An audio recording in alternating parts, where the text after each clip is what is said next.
천지를 만드신 하나님 아버지를 내가 믿사오며 그 외아들 우리 주 예수 그리스도를 믿사오니 이는 성령으로 잉태하사 동정녀 마리아에게 나시고 본디오 빌라도에게 고난을 받으사 십자가에 못 박혀 죽으시고 장사한 지 사흘 만에 죽은 자 가운데서 다시 살아나시며 하늘에 오르사 전능하신 하나님 우편에 앉아 계시다가 저리로서 산 자와 죽은 자를 심판하러 오시리라.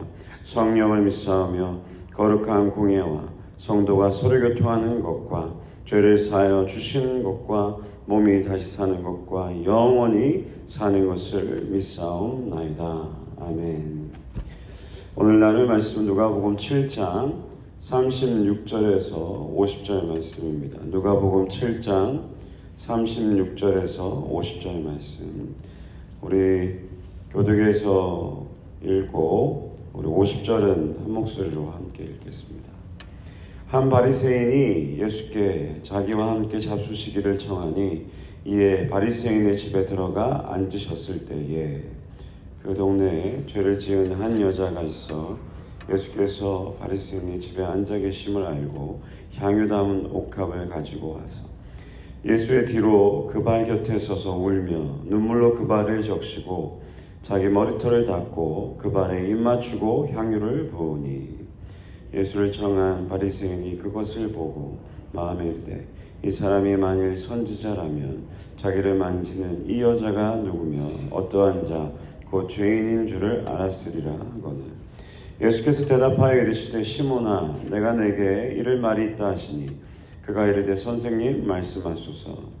이르시되 빚주는 사람에게 빚진 자가 둘이 있어 하나는 500데나리온을 졌고 하나는 50데나리온을 졌는데 갚을 것이 없으므로 둘 다 탕감하여 주었으니 둘 중에 누가 그를 더 사랑하겠느냐. 시몬이 대답하여 이르되 내 생각에는 많이 탕감함을 받은 자니이다. 이르시되 내 판단이 옳다 하시고 그 여자를 돌아보시며 시몬에게 이르시되 이 여자를 보느냐. 내가 내 집에 들어올 때 너는 내게 발 씻을 물도 주지 아니하였으되 이 여자는 눈물로 내 발을 적시고 그 머리털로 닦았으며 너는 내게 입 맞추지도 아니하였으되 그는 내가 들어올 때부터 내 발에 입 맞추기를 그치지 아니하였습니다. 너는 내 머리에 감람류 붓지 아니하였으되 그는 향유를 내 발에 부었느니라.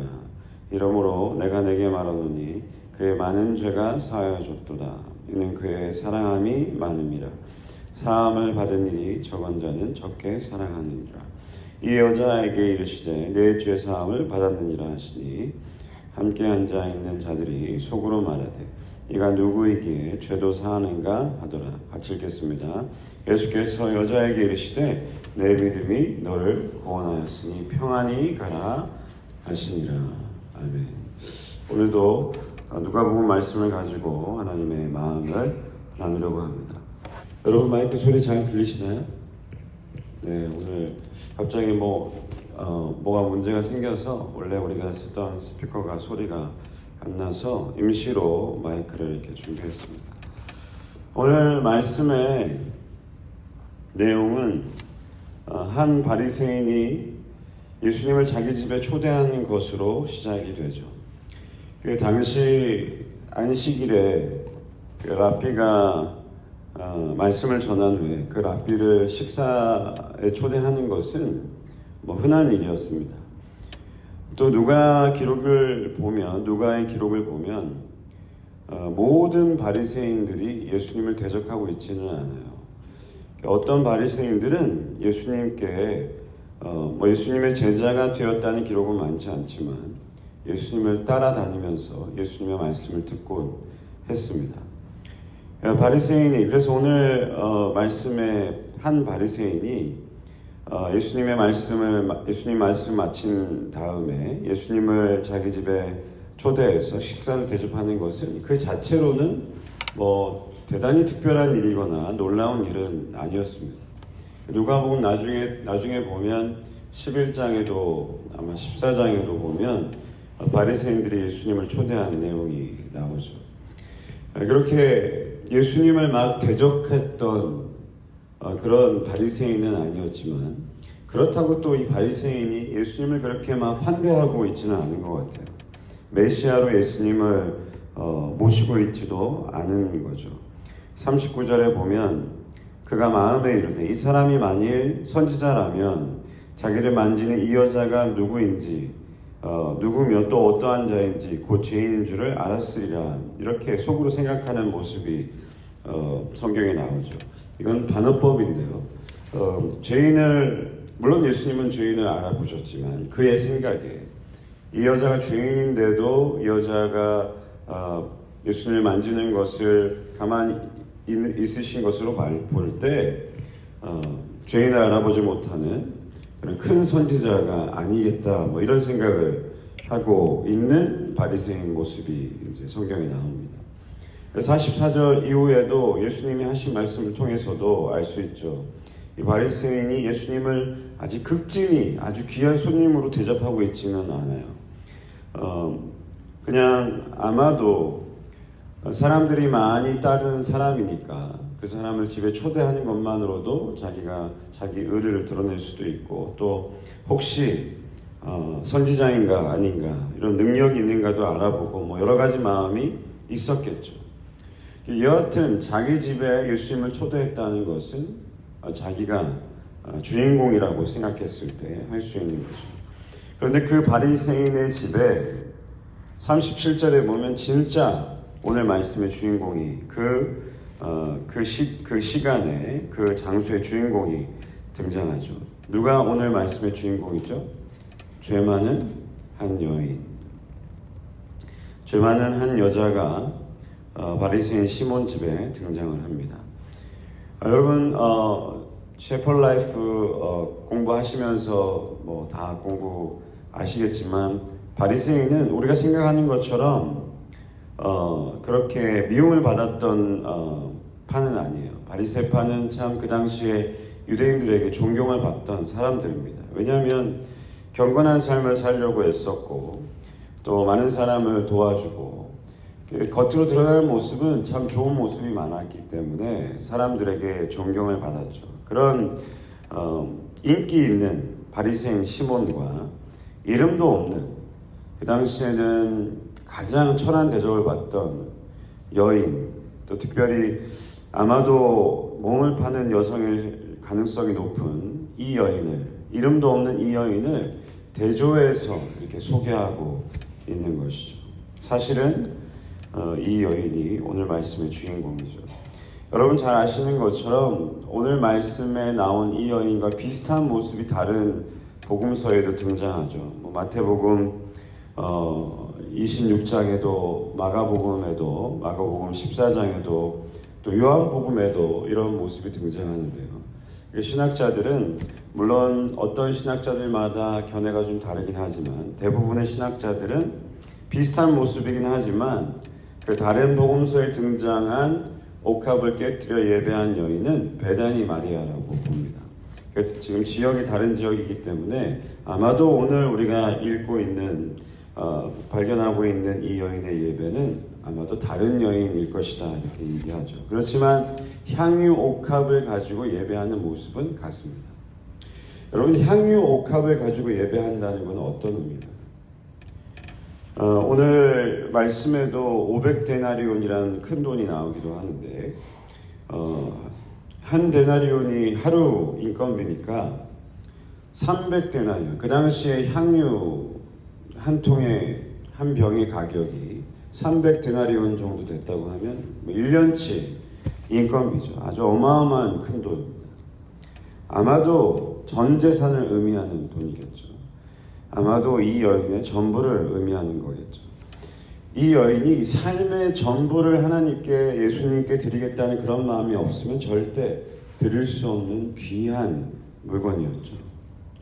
또한 여러분 잘 아시는 것처럼 이 향유를 여러 가지 용도로 먹는 용도로 쓰고 다른 용도로 썼지만 가장 귀한 감람류, 향유는 제사장이나 왕의 기름을 부을 때 썼죠. 관유로 썼는데 그 의미는 뭐냐면 이 여인은 예수님을 그저 어떤 선생님이나 도덕적인 교사나 랍비로 대한 것이 아니라 왕으로 구세주로 믿었기 때문에 이 귀한 향유를 들고 온 것이죠. 그녀가 드릴 수 있었던 이 향기로운 예배는 온 마음을 다한 그런 마음이 없었으면, 온 마음을, 온 삶을 드리는 마음이 없었으면, 예수님을 왕으로 구세주로 믿지 않았으면 절대 드릴 수 없는 그런 예배였죠. 이 여인이 이 향기로운 예배를 어떻게 드렸는지 우리 38절 한번 볼까요? 38절을 한번 같이 읽어봅시다. 시작. 예수의 뒤로 그 발 곁에 서서 울며 눈물로 그 발을 적시고 자기 머리털로 닦고 그 발에 입 맞추고 향유를 부으니, 이 여인이 지금 물론 향유를 붓는 것 자체로도 중요한 의미가 있는데, 이 여인의 모습을 보면 차마 예수님 앞으로 나가지도 못하고 뒤로 서서 그 발 곁에 서서 그 발 곁에 엎드려서 발을 눈물로 적시고 머리털로 닦고 입 맞추고 있는 모습을 볼 수 있죠. 이렇게 발에 입 맞추는 것, 무릎을 꿇고 입 맞추는 것 자체도 아주 중요한 의미가 있습니다. 제가 아마 이 단어를 여러 번 설명했을 텐데요. 성경에, 특별히 신약 성경에 헬라어 중에 예배라는 말로 가장 많이 번역된 단어가 프로스퀴네오라는 단어입니다. 예배를 공부하는 사람은 아주 많이 접할 수 있는 단어인데요. 프로스쿠네오라는 단어의 원래 뜻이 물론 예배로 번역되어 있지만 원래 이 단어가 갖고 있는 프로스퀴네오라는 뜻이 무릎을 꿇고 입 맞추다라는 뜻이에요. 이 여인의 예배는, 이 여인의 지금 향유를 붓는 모습은 그 자체가 분명한 예배라는 뜻이죠. 고대의 왕이나 자기 주인에게 자기 충성을 맹세할 때 무릎을 꿇고 손이나 발에 입 맞추는 그런 장면을 연상할 수 있는 모습이죠. 여러분, 우리가 예배할 때, 오늘 본문 말씀을 통해서 우리가 보고 있는 이 여인의 예배 모습을 통해서 우리가 예배할 때 그냥 마음의 일부를 떠내서 드리는 것이 아니라 혹시라도 나뉘어져 있는 마음, 그냥 대충 일부를 드리는 그 가인의 예배와 같은 그런 마음이 아니라 우리의 마음의 전부를 드려, 이 여인의 예배처럼 우리의 몸을, 우리의 마음을, 우리의 삶을 전부 드리는, 또 우리 예수님을 왕으로 우리의 삶의 구주로 모시겠다는 그런 다짐을 가지고 예배하는 여러분 되실 수 있기를 축원합니다. 아멘. 오늘 또 40절에서 47절 말씀을 보면 무슨 내용이 나오죠? 예수님께서 비유로 말씀하시는 내용이 나오죠. 그저 예수님께 입 맞추지도 않고 발 씻을 물도 내어주지 않는 이 바리새인 모습과 가진 전부를 들여 경배하고 있는 이 죄 많은 여인의 모습을 비유하면서 500데나리온 탕감 받은 자와 50데나리온 탕감 받은 자를 비유하는 그런 말씀이 나오죠. 여러분, 아까 말씀드린 것처럼 50데나리온도 그렇게 작은 돈은 절대 아닙니다. 거의 뭐 2달치 월급이니까. 그런데 예수님이 말씀하신 내용의 핵심은 많이 탕감받은 자가 더 많이 감사한다는 얘기죠. 물론 오늘 본문 42절에 보면 누가 그를 더 사랑하겠느냐, 사랑이라는 말로 쓰였지만요, 원래 그 당시에 뭐 아람어나 히브리어는 감사하다는 말이 딱히 이렇게 적혀져 있지 않아요. 그래서 감사하다는 표현할 때 뭐 사랑합니다, 축복합니다, 뭐 이런 단어를 가지고 썼는데, 그래서 오늘 말씀을 읽으면서 누가 그를 더 사랑하겠느냐를 누가 그에게 더 감사하겠느냐로 이해해도 됩니다. 그래서 오늘 예수님이 하신 말씀은 이 여인이 더 많은 죄가 탕감받았기 때문에 더 많이 감사한다, 그 더 많이 감사하는 마음을 표현하고 있다, 이런 말씀이죠. 근데 우리가 생각해 봐야 될 질문이 하나 있습니다. 바리새인들은 정말 이 여인보다 죄가 없었을까요? 바리새인들의 죄가 적고 이 여인의 죄가 큰 것일까요? 물론 사람들의 보기에는 그래 보일 수 있죠. 사람들의 보기에는 경건한 삶을 살고 때때마다 금식을 하고 제사를 드리고 또 이런 여러 가지 드러나는 모습을 통해서는 아마도 바리새인 죄가 적을 거다 생각할 수 있지만 그렇진 않죠. 예수님이 이 말씀도 바리새인에게 하고자 하는 말씀, 또 우리에게 하고자 하는 말씀이 있으셔서 하시는 말씀입니다. 당시 유대인들은 어떻게 생각했냐면, 본인의 유대인들, 특별히 유대인들의 모습, 또 자기 스스로 바리새인들의 모습은 다른 사람들과 달리 죄가 적다고 생각했어요. 특별히 유대인들은 이방인들보다 훨씬 죄가 없다고 생각했습니다. 특별히 오늘 나오는 죄 많은 여자, 몸을 파는 여자의 죄는 씻을 수 없는 큰 죄라고 생각했어요. 그래서 그들은 절대로 구원받을 수 없고 천국에 갈 수 없고, 본인들은 특별히 회개하지 않아도, 세례 받지 않아도 천국에 갈 수 있다고, 아브라함 자손이라는 그 이유 하나만으로도 구원받을 수 있다고 믿었던, 교만했던 사람들이죠. 그래서 우리가 이미 오늘 본문은 아니지만 계속 본문의 내용을 읽어오면서 우리가 바리새인들이 어떻게 하죠? 세례요한이 회개하라, 세례받으라 했을 때 그들이 회개하지도 않고 세례를 받지도 않았죠. 그런 교만한 마음 때문에 그랬던 것이죠. 예수님이 지금 얘기하시는 것은 그런 마음들을 이제 아시고 얘기하시는 거죠. 그래서 예수님도 그런 얘기를 하셨죠. 피리 부는 자가 있을 때 춤을 추지도 않고, 곡할 때 눈물 흘리지도 않은 그런 모습이 그들의 이 세대의 모습과 같다 말씀하셨습니다. 절대 작은 죄라고 용서받고 큰 죄라고 용서받지 못하는 건 아니죠. 절대 작은 죄는 천국에 갈 수 있고 큰 죄는 지옥 가는 거 분명히 아닙니다. 그 어느 누구도 자기 죄를 스스로 해결할 수 없기 때문에 모든 사람이 하나님의 은혜, 천국에 가기 위해, 구원받기 위해서는 하나님의 은혜, 예수님의 십자가가, 그 사랑이 필요한 것이죠. 이 여인이 더 큰 감사의 표현을 하고 있는 이유는 그 사랑, 그 은혜를 더 깊이 깨달았기 때문이죠. 우리 또한 바리새인들처럼 말고 감사하지도 않는, 하나님의 사랑을 깨닫지 못하는 그런 모습 말고, 이 여인의 모습처럼 우리 스스로 우리의 죄를 해결할 수 없음을 깨닫고, 우리의 죄도 우리 스스로 감당할 수 없음을 시인하고 눈물로 회개하면서 이 모든 죄를 예수 그리스도 십자가로 그의 희생으로 용서해 주셨음을 믿으며 어느 때라도 어느 상황에도 더 많이 감사하고 더 많이 하나님을 사랑하는 그런 예배, 그런 감사의 예배, 그런 감사의 삶을 사시는 여러분 되시길 간절히 축원합니다. 그래서 예수님께서도 누가 더 많이 사랑을 받았느냐 이렇게 물어보지 않으시고 누가 더 많이 사랑하겠느냐 이렇게 말씀하셨죠. 저는 우리에게도 오늘 성도님을 통해서 물으신다고 생각합니다. 누가 나를 더 사랑하겠느냐? 누가 나를 더 사랑하며 예배하겠느냐? 그 어떤 다른 교회보다, 그 어떤 다른 사람들보다 하나님을 더 사랑하는 교회, 내가 주를 사랑하나이다 진실되게 고백하는 우리 모두가 되어야 되겠죠. 여러분, 오늘 또 이 여인의 모습에서 눈물로 통회하며 회개하는 그런 모습을 볼 수 있죠. 여러분, 눈물 흘리며 기도할 수 있는 것, 눈물 흘리며 예배할 수 있는 것은 축복입니다. 아무나 할 수 없는 그런 축복이에요.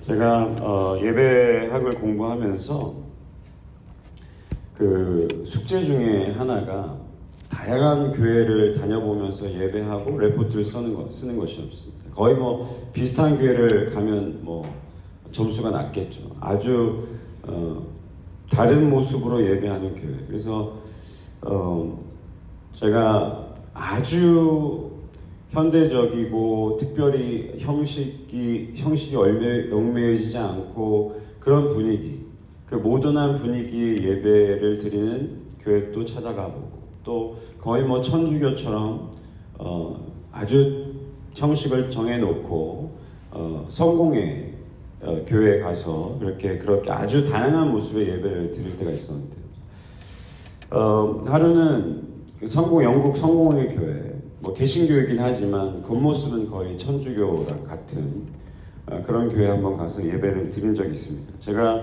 가기 전에 제가 혼자 생각하기로 분명히 그 예배가 지루할 거라는 선입견이 있었어요.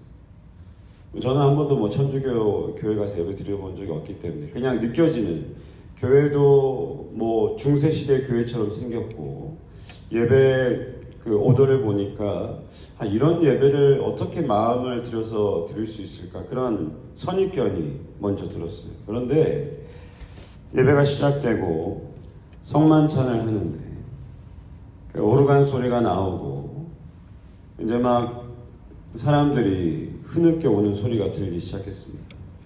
근데 결정적인 순간에 예수님의 피를 의미하는 잔을 같이 나누고 예수님의 살을 의미하는 떡을 뗄 때 많은 사람들이 눈물을 흘리며 예배하는 모습을 제가 보았습니다.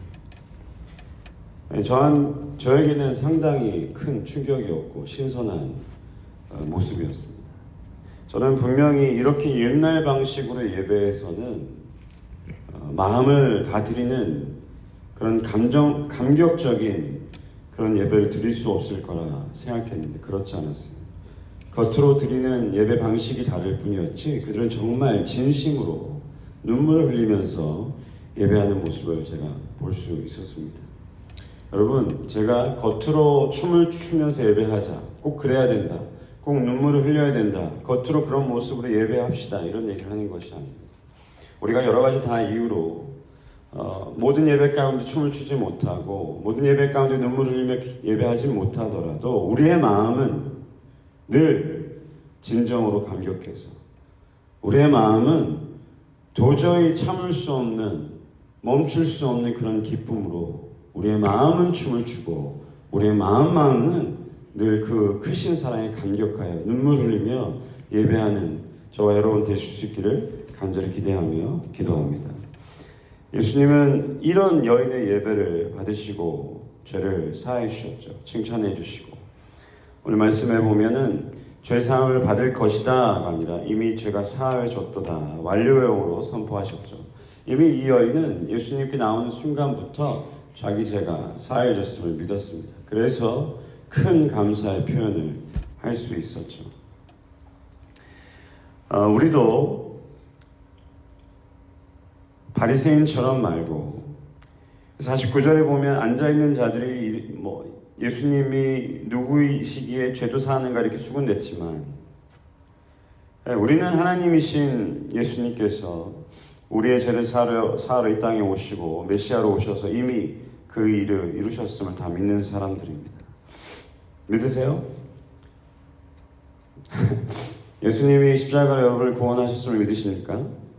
여러분의 어떤 행위가 아니라, 여러분의 어떠함이 아니라 오직 하나님의 사랑으로 예수님이 십자가로 여러분을 구원하셨죠. 종종 이단들이나 무슬림들이 이런 얘기를 합니다. 예수님은 단 한 번도 자기가 스스로를 하나님의 아들이라 메시아라고 한 적이 없다고, 이런 거짓말을 하죠. 여러분 잘 아시는 것처럼 요한복음 4장에 보면 그 사마리아 여인이 예수님을 만나고 나서 이런저런 얘기를 하다가 메시아 곧 그리스도라는 이가 오시면은 이 모든 것을 우리에게 알려주실 것이다 라고 얘기했을 때 예수님이 뭐라고 하셨죠? 내게 말하는 내가 그이다. 너가 지금 얘기하고 있는 그 메시아 하나님의 아들이 나다 라고 얘기하셨죠. 예수님이 또 시몬 베드로가 주는 그리스도시요 살아계신 하나님의 아들이라 했을 때 예수님이 뭐라고 하셨죠? 내가 복이 있다. 내게 이를 알게 하시는 너의 혈육이 아니고 하나님이 하늘에 계신 내 아버지시니라. 자기 본인이 메시아심을, 그리스도심을, 하나님의 아들심을 얘기하셨죠. 여러분, 어떤 상황 가운데서도 우리가 흔들리지 말아야 될 것, 예수님은 메시아십니다. 예수님은 하나님이시고 하나님의 아들로 이 땅 가운데 오셔서 여러분을 구원하신 그 구세주로 믿으시기를 축원합니다. 이것이 흔들리면 우리는 신앙생활을 할 수 없는 것이죠. 어떤 상황에도 이를 믿고 오늘 우리가 발견한 이 여인의 감격스러운 예배의 모습처럼 언제나 우리 예배할 때마다 우리 마음의 전부를 드리고 우리의 삶의 전부를 드리고 우리의 구세주로 예수님을 믿으며 그렇게 예배하며 감격적인 예배, 우리 마음을 다하는 그런 예배, 그런 삶 사시는 여러분 되실 수 있기를 간절히 축원합니다.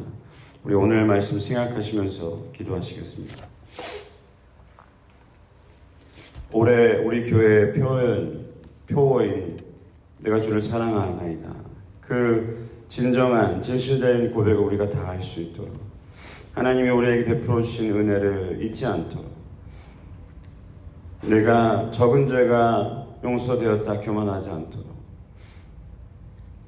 하나님의 사랑으로 인해서 구원받았다는 사실 늘 잊지 않고 진정으로 하나님만을 사랑하고 그 누구보다 감사한 예배를 드리는 그런 교회 되게 해달라고 한번 같이 기도하시겠습니다. 기도합시다.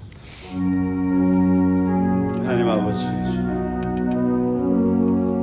주님 우리의 삶을 인도해 주시옵소서. 주님께로 우리의 마음의 전부를 드려 나아갑니다.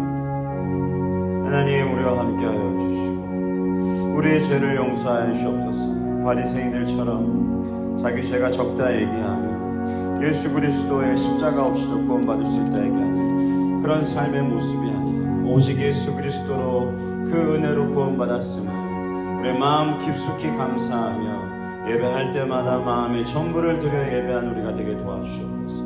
이 여인의 예배처럼 우리의 가장 귀한 것을 드리고 눈물 흘리며 회개하며 감사의 예배를 드리는 아버지 그런 마음을 잃지 않는 우리가 될 수 있도록 도와주시고 주시옵소서. 하나님 우리 성도님들 아버지 눈물로 기도하고 있는 그 성도님들의 눈물을 닦아주시고 위로하여 주시고 아버지 통회하는 마음으로 회개할 때 그의 죄들을 용서해 주시고 하나님 늘 그들과 동행하여 주시옵소서.